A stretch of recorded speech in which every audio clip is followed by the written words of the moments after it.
నమస్తే, welcome to Telugu news. నేను Gopikrishna. Epson Rajesh గారు అనలిస్ట్ ఉన్నారు మనతో, సీనియర్ పొలిటికల్ అనలిస్ట్. వారిని ఆహ్వానిద్దాం. రాజేష్ గారు నమస్కారం. నమస్కారం. రాజేష్ గారు, నిన్న మొన్నటి వరకు జనసేన 24 సీట్లు తీసుకుంది. బీజేపీ విషయంలో కొంత అటు ఇటుగా అవ్వచ్చు అనే ఒక ప్రచారం జరిగింది. 6, 5, 10, 13, 14 ఇలా కొన్ని లెక్కలు వేసుకుంటూ వచ్చారు. టీడీపీ విషయానికి వచ్చేసరికి చాలా క్లియర్గా 145 చాలా క్లియర్గా చెప్పుకుంటూ వచ్చారు. ఈ క్రమంలోనే నిన్న గజేంద్ర సింగ్ షెకావత్ కేంద్ర మంత్రి, పవన్ కళ్యాణ్, పాండా, చంద్రబాబు భేటీ అయినప్పుడు సాయంత్రానికల్లా తేల్చేశారు, నైట్కంతా. అయితే అప్పటికే జనసేన విషయంలో ప్రత్యేకంగా అప్పటికే 24 సీట్లేనా అనే ప్రశ్న హరిరామ్ జోగే లాంటి వాళ్ళు ఓపెన్గా మాట్లాడారు. సరే, ఆయన విషయాన్ని పవన్ కళ్యాణ్ ఎప్పుడైతే తాడేపల్లిగూడెంలో తేల్చేశారో పట్టించుకోవటం మానేశారు. కానీ జనసేన శ్రేణుల్లో కొంతమందిలో ఉన్నా కానీ పవన్ కళ్యాణ్ మాట్లాడిన తర్వాత అది కూడా పోయింది. కానీ ఇప్పుడు మళ్ళీ 3 సీట్లు తగ్గించుకోవాల్సి రావడం, అటువైపు నుంచి వైసీపీ వైపు నుంచి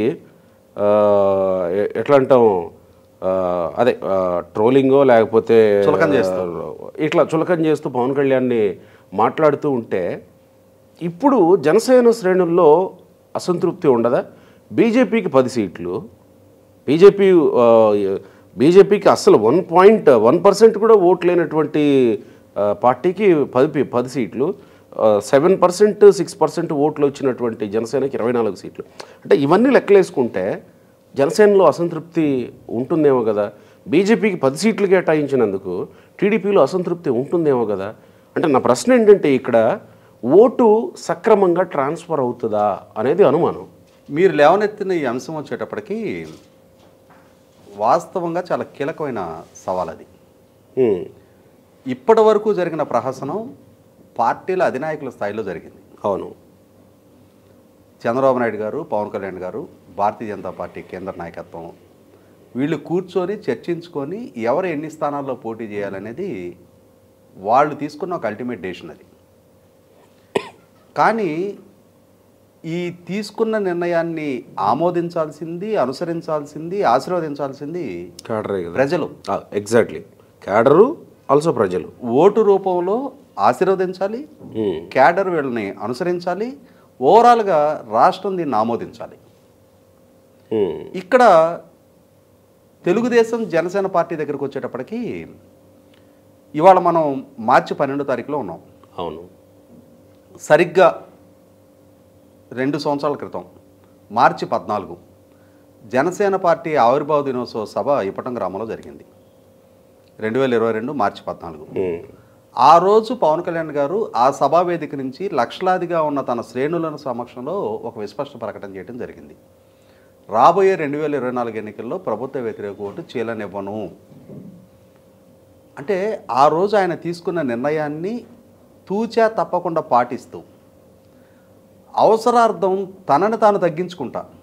ఇక్కడ రాజకీయాల్లో కొనసాగాలనుకునే వాళ్ళు ఎవరైనా కూడా వీలైనంత వరకు తమ బలాన్ని పెంచుకోవాలని చూస్తారు. అవును కదా. ఇక్కడ పవన్ కళ్యాణ్ గారు రాజకీయాల్లో కొనసాగటం ఒక లక్ష్యం, అదే సందర్భంలో రాజకీయాల్లోకి వచ్చిన ప్రధాన లక్ష్యం సమాజానికి సేవ చేయాలి, ప్రజలకి మెరుగైన జీవన ప్రమాణాలు అందించడంలో తన వంతు పాత్ర పోషించాలి, రాష్ట్రాన్ని కాపాడాలనే ఒక లక్ష్యంతో ఆయన గత కొన్ని సంవత్సరాలుగా ఆయన రాజకీయాన్ని పరిశీలిస్తే మనకు అవగతం అవుతూ ఉంటుంది. ప్రత్యర్థులు రాజకీయంగా ఏ స్థాయిలో ఆయన కించపరిచే ప్రయత్నం చేసినా, ప్యాకేజ్ స్టార్ అన్నా, మ్యారేజ్ స్టార్ అన్నా, ఆయన వ్యక్తిత్వాన్ని హననం చేసే ప్రయత్నం చేసినా 100కి 100 పాళ్ళు పవన్ కళ్యాణ్ గారికి అవినీతి మనకు అంటించే ప్రయత్నం చేయటం అని అంటే అది ఆకాశం మీద ఉమ్మినట్టే. ఆయనకి సామాజిక బాధ్యత ఉంది, ఈ సమాజానికి ఏదైనా చెయ్యాలనే చిత్తశుద్ధి ఉంది. ఆ చేసే ప్రాసెస్లో నిజాయితీగా, చిత్తశుద్ధిగా, ముక్కుసూటిగా రాజకీయం చేయాలనుకునే నైజమైంది. ఆ నిజాయితీని తట్టుకోలేని పరిస్థితుల్లోనే, ఆయన సంధించే ప్రశ్నలకు సమాధానం చెప్పలేని నిస్సహాయ స్థితిలోనే ఇష్యూని డైవర్ట్ చేయడం కోసం ఆయన వ్యక్తిత్వ హనానికి పాల్పడుతూ ఉన్నారు. ఆయన మోరాలిటీ దెబ్బతీసే ప్రయత్నం చేస్తూ ఉన్నారు. నువ్వు 2 చోట్ల ఓడిపోయావు, ఓడిపోయింది ఆయనకి తెలుసు. అదే 2 చోట్ల కనుక జగన్మోహన్ రెడ్డి గారు ఓడిపోయినట్టయితే ఆ పార్టీని ఎప్పుడో వైండప్ చేసేసుకుని ఉండేవాళ్ళు. కానీ 2 చోట్ల ఓడిపోయి కూడా చిరంజీవి గారు లాంటి ఇంకొక అనుభవం ఎదురవుద్దేమో, ప్రజారాజ్యం లాంటి అనుభవం, ఇక ఈ పార్టీని సీరియస్గా కొనసాగించలేరేమో, రాజకీయాలకి పవన్ కళ్యాణ్ గారు గుడ్ బై చెప్తారేమో అని చెప్పని రకరకాల అనుమానాలు బలపడుతున్న సందర్భంలో కూడా ఆయన కసిగా మొండిగా పట్టుదలతో తన పార్టీని కొనసాగించారు. ఇవాళ ఆయన ఏం పెద్ద కాంట్రాక్టర్ కాదు, పారిశ్రామికవేత్త కాదు, ఆర్థిక వనరులు పుష్కలంగా ఉన్న నాయకుడు కాదు. తన రెక్కల కష్టం మీద సంపాదించుకున్న డబ్బులతోటి పార్టీని కాపాడుకుంటా, శ్రేణులకు అండదండలు అందిస్తా, అవసరం వచ్చిన సందర్భంలో ప్రభుత్వాన్ని నిలదీస్తా ఇవాళ ఒక రకంగా చాలా ధైర్యం సాహసం ప్రదర్శించాడు ఆయన. ఇటువంటి పరిస్థితుల్లో ఎప్పుడైతే 2022లో ఆయన నిర్ణయం తీసుకున్నారో ఆ రోజు నుంచి కూడా తెలుగుదేశం జనసేన మధ్య ఒక రకమైన మ్యూచువల్ కోఆర్డినేషన్ అనేది శ్రేణుల స్థాయిలో మొదలైంది. అంటే అధినాయకుల స్థాయి కన్నా ముందు ఈ రెండు పార్టీల శ్రేణులు కలిసి పనిచేయాలనే ఒక సమన్వయం రూట్ లెవెల్లో బిగినైంది. తర్వాత అధికారికంగా చంద్రబాబు నాయుడు గారు అరెస్టు సందర్భంగా పవన్ కళ్యాణ్ గారు ఒక విస్పష్ట ప్రకటన చేసిన తర్వాత నుంచి రాష్ట్ర స్థాయి నుంచి నియోజకవర్గ స్థాయి వరకు ఈ రెండు పార్టీల మధ్య స్థానికంగా ఎమోషనల్ అటాచ్మెంట్ బిల్డప్ అవడం కోసం ఆ రెండు పార్టీల శ్రేణులు ఆ సమన్వయం సాధించేశాయి. ఉమ్మడి కార్యాచరణ, ఉమ్మడి పోరాటాలు, ఉమ్మడిగా ప్రత్యర్థి అయిన ప్రభుత్వాన్ని ఎదుర్కోవటం, ఈ లక్ష్యం దిశగా ఆ రెండు పార్టీల మధ్య ఆ సమన్వయం సాధించారు. ఇవాళ దాన్ని మరింత లోతుగా ఎక్స్టెండ్ చేస్తా ఏ గ్రామానికి ఆ గ్రామం కూడా తెలుగుదేశం జనసేన ఆత్మీయ సమావేశాలు ఏర్పాటు చేసుకుంటూ ఉన్నారు. చాలా నియోజకవర్గాలు ఇప్పటికే అభ్యర్థుల ప్రకటన జరిగిపోయిన నేపథ్యంలో ఇక్కడ ఓటు ట్రాన్స్ఫర్ ప్రాపర్గా జరగటం అనేది కీలకం. ఆ దిశగా ఆ రెండు పార్టీల మధ్య ఆ సమన్వయం సాధించారు. ఇవాళ తెలుగుదేశం పార్టీ అభ్యర్థులు పోటీ చేస్తున్న ప్రాంతంలో ఖచ్చితంగా జనసేన పార్టీ నుంచి కూడా కొంతమంది ఆస్పిరెంట్స్ ఉంటారు. అసంతృప్తులు చెలరేగుతాయి, మా రాజకీయ అవకాశాలు కోల్పోయాము అని చెప్పని. తెనాలి లాంటి కీలకమైనటువంటి ప్రాంతాల్లో రాజా లాంటి వాళ్ళు త్యాగం చేసి సైలెంట్ అయిపోలేదా? ఇవాళ అదే సందర్భంలో జనసేనకి కేటాయించిన స్థానాల్లో కూడా తెలుగుదేశం పార్టీ నుంచి సీనియర్ నాయకుల అవకాశాలు కోల్పోయారు. అటువంటి పరిస్థితిలో కూడా పార్టీ ప్రయోజనాలు రాష్ట్ర అంటే తమ వ్యక్తిగత రాజకీయ ప్రయోజనాల కన్నా కూడా ఆయా నాయకులు ఏ పరిణతి అయితే ప్రదర్శించారో అదే పరిణతి మరింత విస్తృతంగా ఇవాళ పవన్ కళ్యాణ్ గారి స్థాయిలో ఆయన కూడా ప్రదర్శించడం జరిగింది. ఎగ్జాక్ట్లీ ఎలాగైతే తెనాలిలో జరిగిందో రాజమండ్రి రూరల్ విషయంలో కూడా అదే జరిగింది. అవును, కందుల దుర్గేష్ నెడదవోలు వెళ్ళిపోయారు. అవును, బుచ్చే చౌదరి గారికి వదిలేసి. అవును. సో ఇక్కడ ఏంటంటే ఇవాళ వీళ్ళెవ్వరూ కూడా ఈ రోజుకి ఈరోజు కొత్తగా రాజకీయాల్లోకి వచ్చిన వాళ్ళు కాదు. దశాబ్దాల తరబడి ప్రజలతో మమేకమై ఉండి, ప్రజా జీవితంలో కొనసాగుతూ ఉండి, పార్టీ రాజకీయాలు అంకితమై ఉండి, నిత్యం ప్రజలతోటి మమేకమై ఉండటాన రాష్ట్రం ప్రస్తుతం ఎదుర్కొంటున్న పరిస్థితులు ఏంటి, పరిణామాలు ఏంటి, ప్రజలు ఎటువంటి మనోభావాలు ఉన్నారు, ఎందుకు ప్రభుత్వం నుంచి దూరం జరగాలని కోరుకుంటున్నారు, ఎందుకు ఈ కూటమిని ఓన్ చేసుకోవాలనుకుంటున్నారు అనేది ఒక స్పష్టత ఉన్న నేపథ్యంలో ఇప్పుడు తమ వ్యక్తిగత రాజకీయ అవసరాల కోసం అని చెప్పని ఈ వాతావరణాన్ని భంగం కలిగించడం ఇష్టం లేక చాలామంది నాయకులు సర్దుబాటు ధోరణి ప్రదర్శిస్తున్నారు. అదే పరిస్థితిలో పవన్ కళ్యాణ్ గారు కూడా మరింత మెచ్యూరిటీ ప్రదర్శించి వారు కూడా ఇవాళ వారికి కేటాయించిన 24 స్థానాలే చాలా తక్కువ అనేది ఒక రకంగా ఆయన మీద ఎమోషనల్ దాడి మొదలుపెట్టారు. అవును కదా. ఇవాళ వైసీపీ పార్టీ పంచన చేరుతున్న చేగొండ హరిరామ్ జోగయ్య, ముద్రగడ పద్మనాభం లాంటి వాళ్ళు ఖచ్చితంగా కాపు అనే ఒక ఇష్యూని హైలైట్ చేసి కాపు సమాజాన్ని చంద్రబాబు నాయుడు గారి పాదక్రాంతం చేస్తున్నారు, పవర్ షేరింగ్ ఉండాలి అని చెప్పని పవన్ కళ్యాణ్ గారిని ఎమోషనల్గా బ్లాక్మెయిల్ చేసే ప్రయత్నం చేశారు. కానీ వాస్తవ పరిస్థితి, ప్రాక్టికాలిటీ అవగాహన ఉన్న పవన్ కళ్యాణ్ గారు ఇటువంటి యుక్తులు కుయుక్తులకి ఆ ప్రభావానికి లోను కాల. ఆయన గ్రౌండ్ రియాలిటీ ఆయనకు తెలుసు, తన పార్టీకి ఉన్న బలం తెలుసు, 2019లో ఎదురైన పరిస్థితులు తెలుసు, 2024 ఎన్నికల్లో ఎందుకు జగన్మోహన్ రెడ్డి గారిని ఓడించాలనేది ఒక స్పష్టత ఉంది, ఎందుకు తెలుగుదేశం పార్టీతోటి సయోధ్య అనేది ఆయనకు ఒక స్పష్టత ఉంది. ఇటువంటి సందర్భంలో తాత్కాలిక ప్రయోజనాల కన్నా కూడా దీర్ఘకాలిక లక్ష్యం ముఖ్యమని చెప్పిన ఆలోచనతో ఆయన తెలుగుదేశం పార్టీ ప్రతిపాదించిన 24 స్థానాలు 100కి 100 పాళ్ళు మనస్ఫూర్తిగా ఆయన అంగీకరించడం జరిగింది. ఇవాళ భారతీయ జనతా పార్టీ కొత్త ప్రస్తావన. ఇందాక నుంచి నేను చెప్పుకొచ్చిందంతా తెలుగుదేశం జనసేన మధ్య ఏర్పడ్డ కోఆర్డినేషన్. ఆ రెండు పార్టీలు తెలుగుదేశం అభ్యర్థులు నిలబడ్డ దగ్గర జనసేన నుంచి, జనసేన నిలబడ్డ దగ్గర తెలుగుదేశం నుంచి 100కి 100% ఓట్ ట్రాన్స్ఫర్ జరిగిపోద్ది. అన్నిటికన్నా ముఖ్యంగా నిన్న భారతీయ జనతా పార్టీ తెలుగుదేశం జనసేన కూటమి సీట్ల షేరింగ్ ప్రస్తావన బయటకు వచ్చిన తర్వాత పవన్ కళ్యాణ్ గారి పట్ల మరింత గౌరవం పెరిగింది ఇవాళ. అంటే ఆయన తనకి కేటాయించిన స్థానాన్ని కూడా కొంత త్యాగం చేసి భారతీయ జనతా పార్టీకి త్యాగం చేయడం అనేది అంటే ఆల్రెడీ ఇప్పటికే ఆయన మీద ఒక రకమైన దాడి మొదలు పెడతా ఉన్నారు.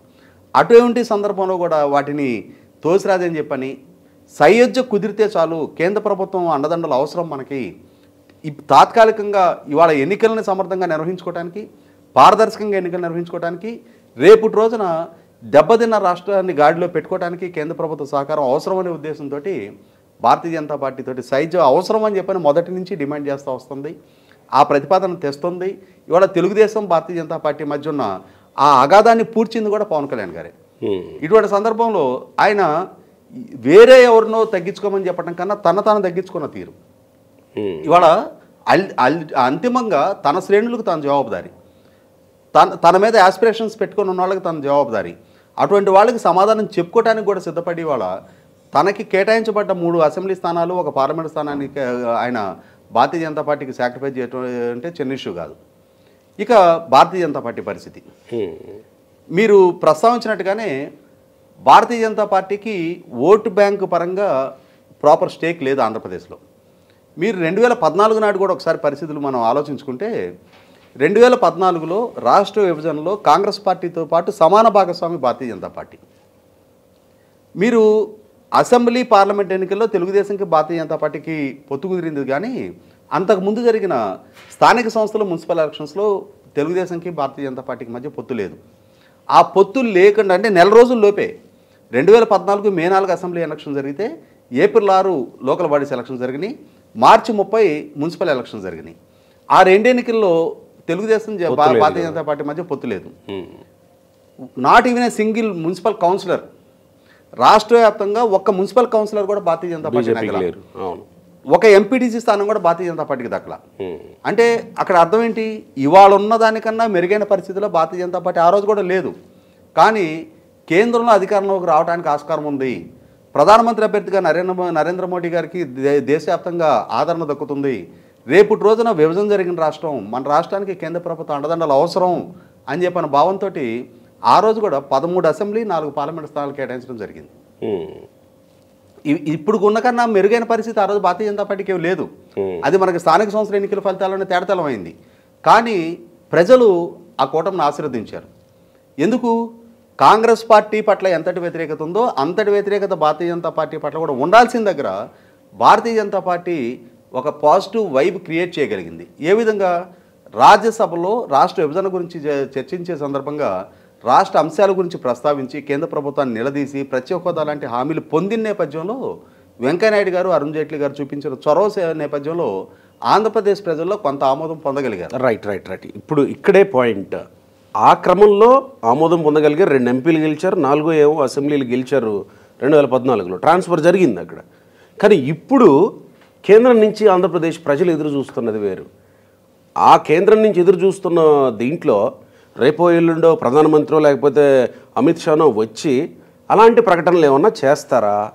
ఇస్తాం, సుదీర్ఘకాల ఆంధ్రప్రదేశ్ ప్రజల కోరికలు ఏవైతే ఉన్నాయో ఆంధ్రప్రదేశ్ రాష్ట్రం వైపు నుంచి వాటన్నిటి మీద స్పష్టమైన ప్రకటన ఏమన్నా వస్తుందా అనేది కూడా ఎదురు చూస్తూ ఉన్నారు. ఇక్కడ ట్రాన్స్ఫర్ జరగాలంటే అవి కావాలి కదా. ఇక్కడ ఒకటి వాస్తవ పరిస్థితి ఏంటి అంటే భారతీయ జనతా పార్టీ ఇవాళ ఈ కూటమిలో సీట్ల సర్దుబాటు చేసుకోగలిగింది.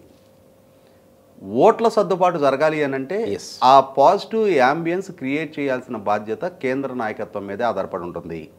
ఇవాళ రాష్ట్ర భారతీయ జనతా పార్టీ నాయకులు జగన్మోహన్ రెడ్డి గారి పట్ల విమర్శలు ఎక్కువ పెడుతుంది వాస్తవమే. అదే సందర్భంలో కేంద్ర భారతీయ జనతా పార్టీ నాయకులు కూడా అమిత్ షా గారు, నడ్డా గారి స్థాయిలో ఆంధ్రప్రదేశ్ పర్యటనకు వచ్చిన సందర్భంగా ఇక్కడ అరాచకాలు, అవినీతి, ఆక్రమణల రాజ్యం వెళ్తున్నాయి అని చెప్పని రాజకీయ ప్రసంగాలు చేస్తూ ఉన్నారు తప్ప చర్యలు తీసుకునే అధికారం వాళ్ళ చేతిలో ఉండి చర్యలు తీసుకోవటం లేదు. వ్యవస్థల్ని ప్రయోగించి కట్టడి చేయాల్సే స్థాయిలో వాళ్ళు ఉండి ఆ దిశగా చర్యలు తీసుకోలేదన్న భావన సగటు ఆంధ్రప్రదేశ్ పౌరుల్లో ఉంది. ఇవాళ ప్రజలు దాని నుంచి అది ఆశిస్తూ ఉన్నారు. ఎందుకు?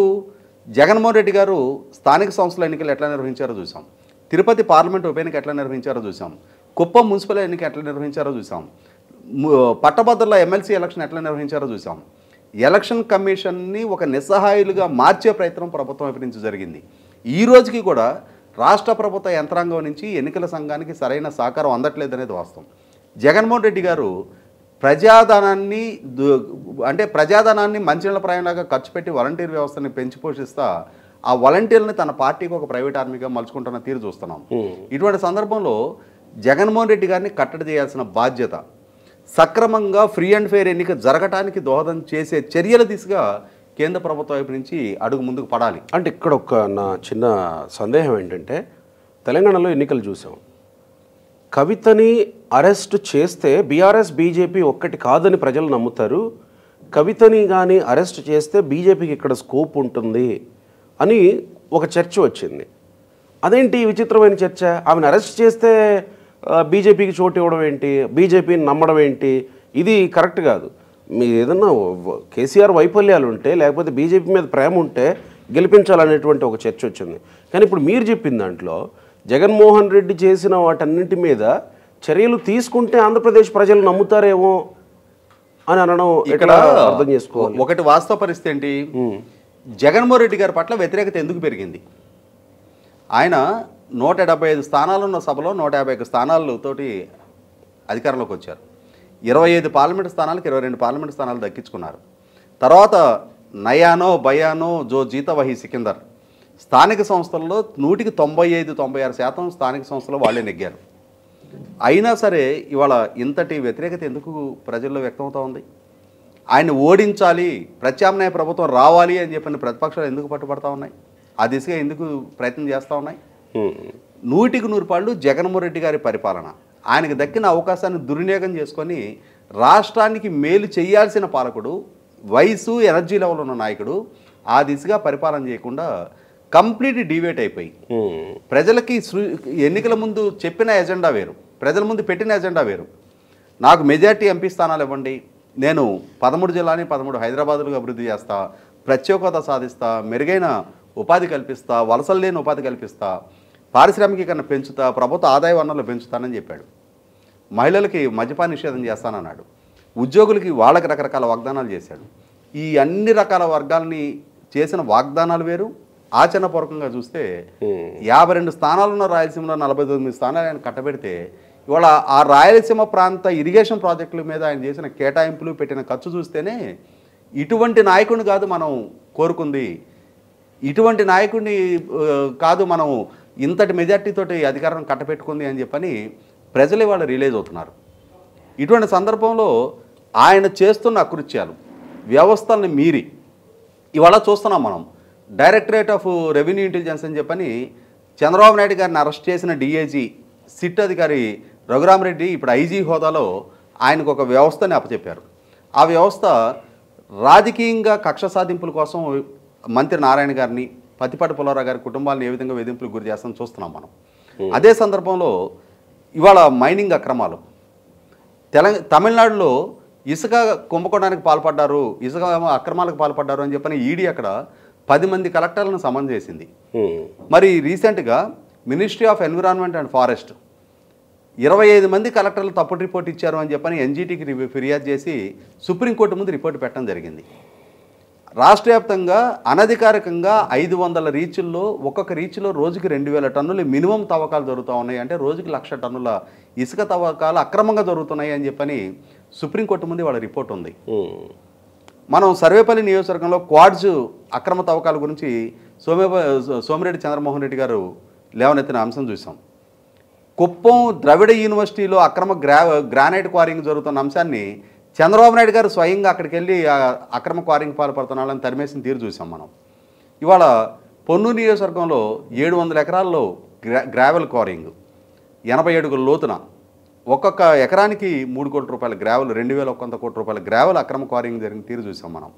కొండలు పిండేస్తున్న తీరు చూస్తున్నాం. లాటరైట్ ముసుగులో బాక్సైట్, సిలికా శాండ్, ఇట్లా అంటే ఈ మిగిలి ఉన్న 1 మంత్ గ్యాప్లో ప్రజలు వీటన్నింటి గురించి ఆలోచిస్తారా, లేదా బీజేపీ ఆంధ్రప్రదేశ్ ప్రజలకి ఉపయోగపడేలా ఏం హామీలు ఇస్తుందో ఆలోచిస్తారా? అరాచకాలు అక్రమాలు చేసే పాలకులని, వ్యవస్థలను అడ్డు పెట్టుకొని దోపిడీకి పాల్పడే పాలకులని కట్టడి చేసే దిశగా చర్యలకు ఉపక్రమించాలి ఒకటి. రెండోది, రాష్ట్ర ప్రయోజనాల పరంగా పోలవరం సవరించాలంచనాలు, రాజధాని నిర్మాణం లాంటి అంశాల పట్ల ఒక స్పష్టత కూడిన ప్రకటన కేంద్ర ప్రభుత్వం వైపు నుంచి రావాలి.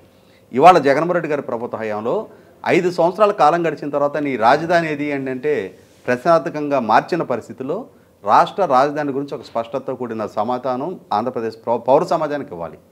అదే సందర్భంలో ఇరిగేషన్ ప్రాజెక్టుల విధ్వంసం, జగన్మోహన్ రెడ్డి గారి ప్రభుత్వ హయాంలో ఎక్కడ వేసిన గొంగళ్ళు అక్కడలాగా మారిపోయిన ఇరిగేషన్ ప్రాజెక్టు, ఇవాళ కరువు పీడిత రాష్ట్రంగా మారిపోతూ ఉంది. ఈ సంవత్సరం ఎల్నినో ఎఫెక్ట్ వల్ల 45 లక్షల ఎకరాల్లో ఖరీఫ్ రబీలో విత్తనం పడల, 45 లక్షల ఎకరాలు.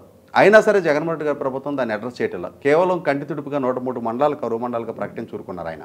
ఎందుకు? తన ప్రభుత్వ హయాంలో, తన పాలనా హయాంలో కరువు వచ్చింది అని చెబితే అది ప్రెస్టేజ్గా భావించి వాస్తవాలను వక్రీకరించి వాళ్ళ అసలు సైసుల సమాచారాన్ని బయటికి రానియకుండా అండర్ ది కార్పెట్ సమాచారాన్ని తొక్కేస్తున్నారు. ఇటువంటి పరిస్థితుల్లో యువతకు ఉపాధి లేదు, శాంతి భద్రతల పరంగా చూస్తున్నాం. రైతు ఆత్మహత్యలో 3వ స్థానంలో ఉన్నాం, కౌలు రైతుల ఆత్మహత్యలో 2వ స్థానంలో ఉన్నాం. 8 సార్లు కరెంటు బిల్లులు పెరిగినాయి, 3 సార్లు ఆర్టీసీ ఛార్జీలు పెరిగినాయి, రేషన్ సరుకుల ధరలు పెరిగినాయి, ఇంటి పన్ను ధరలు పెరిగినాయి, రిజిస్ట్రేషన్ ఛార్జీలు పెరిగినాయి, చెత్త పన్ను ఇంపోజ్ అవుతూ ఉంది. మనిషి జీవితం దుర్భరంగా మారుతూ ఉంది. వాళ్ళ కొనుగోలు శక్తి తగ్గిపోతూ ఉంది, మరి ఇవన్నీ ఆదాయ వనరులు తగ్గుతూ ఉన్నాయి. ఇటువంటి సందర్భంలో ప్రజలకి తమ భవిష్యత్తు పట్ల ఒక స్పష్టత కూడిన భరోసా ఇవ్వాల్సిన బాధ్యత కేంద్ర ప్రభుత్వం మీద ఉంటుంది. మరి ఇస్తుందా? ఇచ్చి తీరాలి. ఓట్లు ట్రాన్స్ఫర్ కావాలంటే ఇచ్చి తీరాలి. ఇస్తేనే ప్రజల్లో ఆ నమ్మకం కలిగితేనే రేపటి రోజున అధినాయకుల స్థాయిలో తీసుకునే నిర్ణయాన్ని ప్రజలు ఆహ్వానిస్తారు. నేను ఇందాక చెప్పింది అదే, ఆహ్వానించాల్సింది, అనుసరించాల్సింది, ఆశీర్వదించాల్సింది ప్రజలు. రేపు ఇవాళ అధినాయకుల స్థాయిలో ఒక క్లోజ్ రూమ్లో కూర్చున్న నిర్ణయం రూట్ లెవెల్కి క్యారీ అవ్వాలి అని అంటే ఆ యాంబియన్స్ బిల్డప్ చేయాల్సిన బాధ్యత కేంద్రంలో అధికారంలో ఉన్న పాలకుల మీద ఉంటుంది. ఇవాళ ప్రతిపక్ష నాయకులుగా రేపు మాకు అధికారం ఇస్తే మీకు అద్భుతమైన భవిష్యత్తు చేస్తాం, మేము ఈ మేనిఫెస్టో అమలు పరుస్తామని చెప్పని ప్రతిపక్ష పార్టీలు చెప్పడం వేరు. ఆల్రెడీ అధికారంలో ఉన్నాళ్ళు, వ్యవస్థలు చేతిలో ఉన్నాళ్ళు. ఏ వ్యవస్థలనైతే దుర్వినియోగపరుస్తా జగన్మోహన్ రెడ్డి రేపు మరొక స్థానిక సంస్థల ఎన్నికల్లాగా రేపు రాబోతున్న సాధారణ ఎన్నికలు కూడా మార్చే ప్రయత్నం ఆల్రెడీ ఇప్పటికే చేస్తున్నాడు. ఒక పక్క మత ప్రచారం చేస్తూ ఉన్నారు, మతం పేరు మీద పోలరైజేషన్కి ప్రయత్నం చేస్తున్నారు, ప్రలోభాల పర్వం తెరలేపేశారు. ఇప్పటికే 100 కోట్ల రూపాయలు ఇప్పటికే విచ్చలవిడిగా మంచినీళ్ళ ప్రాయంలాగా నియోజకవర్గాల వ్యాప్తంగా వాలంటీర్లకి ఒక్కొక్కరికి 10,000 రూపాయలు ఇస్తూ ఉన్నారు. క్రిస్టియన్ ఫాస్టర్స్ని పిలిచి 15,000 రూపాయలు పంపిణీ చేస్తూ ఉన్నారు. అసలు ఈ సోర్స్ ఆఫ్ మనీ ఎక్కడిది? ఇది ఎవరి డబ్బు? అది ఆ పంపిణీ చేస్తున్నది ఎవరు? అసలు మతం పేరు మీద ప్రచారం చేయొచ్చా? మతం పేరు మీద ప్రచారం చేస్తే ఆ పోటీ చేస్తున్న అభ్యర్థిని డిస్క్వాలిఫై చేసే వెసులుబాటు ఉంది కదా, దాన్ని ఎందుకు అమలుపరచడం లేదు? గతంలో మనం కలమట మోహన్ రావు గారిని చూసాం. ఎన్టీ రామారావు గారు కృష్ణుడి రూపంలో ఉన్న ఫోటో వాడుకున్న పర్యవసానానికి గెలిచిన ఎమ్మెల్యేని కోర్టు డిస్క్వాలిఫై చేసింది ఆయన్ని. మరి అదే సూత్రం మరి ఇప్పుడు మంత్రి జోగి రమేష్కి, ద్వారంపూడి చంద్రశేఖర్ రెడ్డికి ఎందుకు వర్తించదు? జగన్మోహన్ రెడ్డి క్రిస్టియన్ కాబట్టి క్రిస్టియన్స్ అందరూ ఓటేయండి అని చెప్పిన బాహాటంగా బహిరంగ సభా వేదికల మీద నుంచి వాళ్ళు ప్రసంగించిన సందర్భంగా మతపరమైన పోలరైజేషన్కి పాల్పడ్డప్పుడు ఆ అభ్యర్థుల్ని పోటీ నుంచి తప్పించాలి. అదే సందర్భంలో తిరుపతిలో చూసాం మనం. అక్కడ తన ఈఆర్ఓగా తన లాగిన్ ఐడిని మిస్యూజ్ చేశాడని చెప్పని ఐఏఎస్ అధికారి గిరీష్ని సస్పెండ్ చేశారు. ఎవరికి లాగిన్ ఐడి షేర్ చేశాడు? ఆ ఓటర్ ఐడీలు ముద్రించింది ఎవరు? ఆ లాజిస్టిక్స్ ప్రొవైడ్ చేసింది ఎవరు? వేల మందిని తరలించింది ఎవరు? ఎన్నికను అపహాస్యంగా మార్చింది ఎవరు? అల్టిమేట్గా అక్కడ ఎన్నికైంది ఎవరు? వాళ్ళని ఎందుకు చర్యలకు బాధ్యులు చేయరు? అక్కడ ఎంపీగా ఉన్న డాక్టర్ గురుమూర్తిని, అక్కడ డేటా చౌర్యానికి పాల్పడి దొంగ ఓటర్ ఐడీలు ముద్రించిన అభినయ్ రెడ్డిని ఎన్నికల్లో పోటీకి అనర్హులుగా ఎందుకు ప్రకటించరు? ఈ విధమైన చర్యలు తీసుకుంటే అప్పుడు ఖచ్చితంగా ఆ పొత్తు కళ సాకారం అవుతుంది. ఇక్కడ ఇక భారం అంతా బీజేపీదే అన్నట్టు. పవన్ కళ్యాణ్ ఆల్రెడీ బీజేపీ రాష్ట్రానికి బీజేపీ అవసరం ఏంటో చెప్పేసి క్లారిటీ ఇచ్చేశారు.